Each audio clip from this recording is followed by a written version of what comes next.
I'm Norm Poltenson with the Business Journal, and this is Contrarian's Corner. What's in the news lately? Well, it turns out that bubbles are in the news.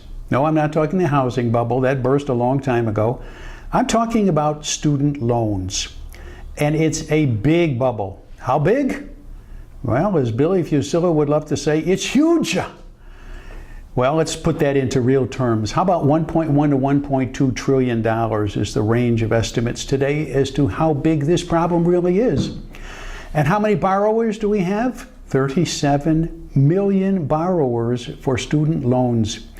That's gone up double in the last 6 years. And there's something else that's increased substantially. That's the default rate. We now have 5.4 million borrowers who are in default. That's 15%. And that rate is going up. There's one more figure I'd like to share with you that would suggest just how big this bubble is. You taxpayers are on the hook for $95 billion according to the Congressional Budget Office. That's their projection over the next 10 years as to what you're going to cough up to pay the gap on the borrowing that's not being repaid by those who have done the borrowing. So where did this all start? Well, student loans go back to 1958. Remember Sputnik? No, you're probably too young to remember Sputnik. But in any case, the Soviets tossed a satellite up into the sky and Americans said, we're falling behind, we're falling behind.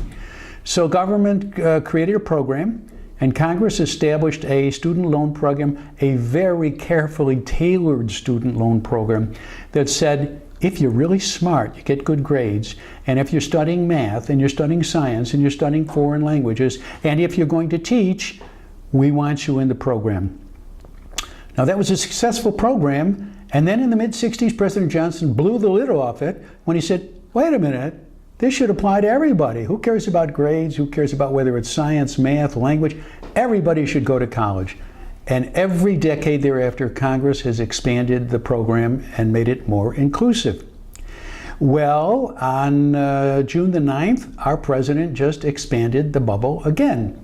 Because what he did was issue an executive memorandum that said, oh, by the way, those of you in the program we call pay as you earn, we're going to reduce the amount of money you have to repay every year. It was 15%, not of your gross income, not of your net income, but of your disposable income. Well, now that's much too much, obviously, so we're going to reduce it to 10%, and that's what you repay. If you work in the private sector in 20 years, we will forgive your loan. And if you work for government or you work for a not-for-profit, we'll forgive it in 10 years. Such a deal. Now, I've been picking on Congress, I've been picking on the president, but I also want to pick on the parents and the students who frankly have been sucked in by this easy money. Here's the dilemma. 75% of the parents and the students say it costs too much to go to college. 57% of them don't think there's a good return on the investment, and yet 94% of the parents expect their kids to go to college. Go figure. We have a problem. It's a big problem. The president just made it bigger because it's anticipated another 5 million Americans are going to come into the program now.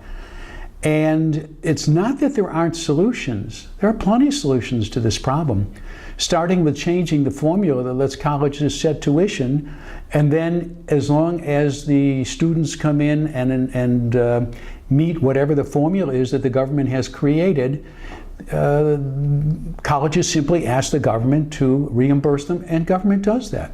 There's no cap on this program. There are no limitations. So there are lots of solutions. We've seen it in even in the private sector. What's lacking, frankly, is the willpower to do something about it. I'm Norm Poltenson. Thanks for listening.